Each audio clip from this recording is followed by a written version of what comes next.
today in your life. This very day is a day that God ordained for you, that you should do good works, which he already prepared for you beforehand. Are you doing them? Are you doing them? Or are you busy assessing the state of the internet and everybody else's mindsets and which bits you agree with or don't agree with? And are you then like creating some meta version of your own life, which is to say a total horrible counterfeit of your own life, by now adjusting what you would have said or shared or put out into the world today based on the fact that you've now opened a doorway to influence from everyone else out there and not the influence you should be receiving from. And now your pathway and your courseway and your message is being adjusted based on what you consumed. This is important stuff. And it doesn't even matter if massive things have just happened in the world or if nothing of particular note is happening. There's always something of note happening. Depends what you want to know, doesn't it? Day in and day out, if you are a messenger, you are here to carry a bold and unapologetic voice. You have a calling that you are meant to be walking forward in. Then day in and day out, you need to have your blinders on and keep your eyes focused where they should be. Now, where is that? Gold star if you know. Where should your gaze be focused? When you rightly focus your gaze and you don't look to the left or the right, which largely just means everyone's opinions on social media these days, but it could mean any number of things, then here's what you will find.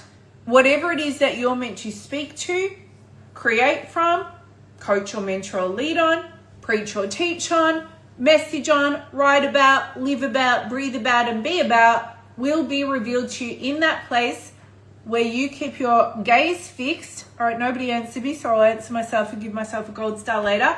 On Jesus, your gaze fixed on God, and you simply walk forward in him, led by his spirit. Do you know what's going to happen when you do that?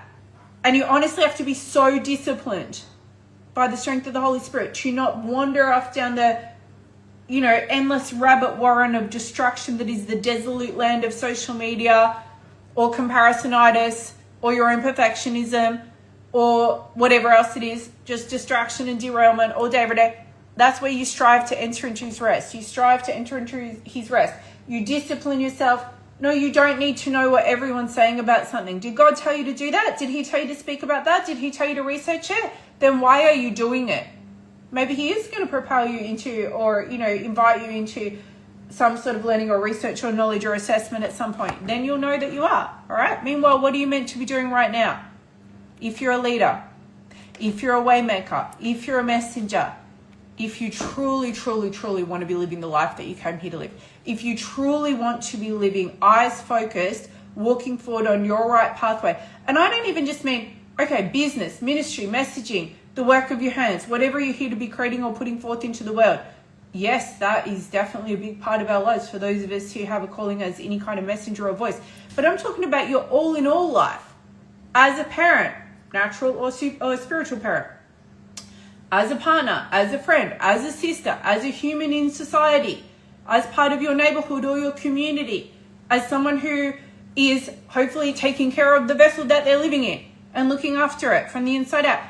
As a person who, if they're trying to figure it all out on their own strength, is never going to be on top of it all and there's always going to be too much to do.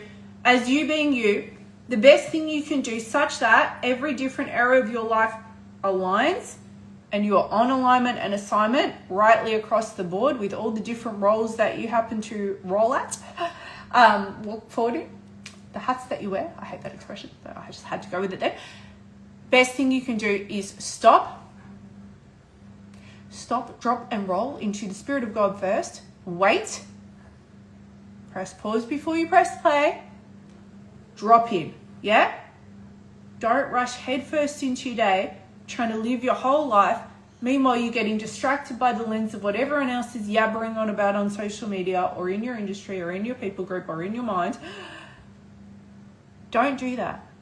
Get your gaze fixed rightly first. Blinders on, blinders on, blinders on, blinders on.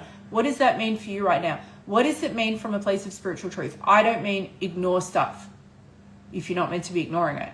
I don't mean live in a little bubble delusion where you're just opting out of reality. That's not what I mean.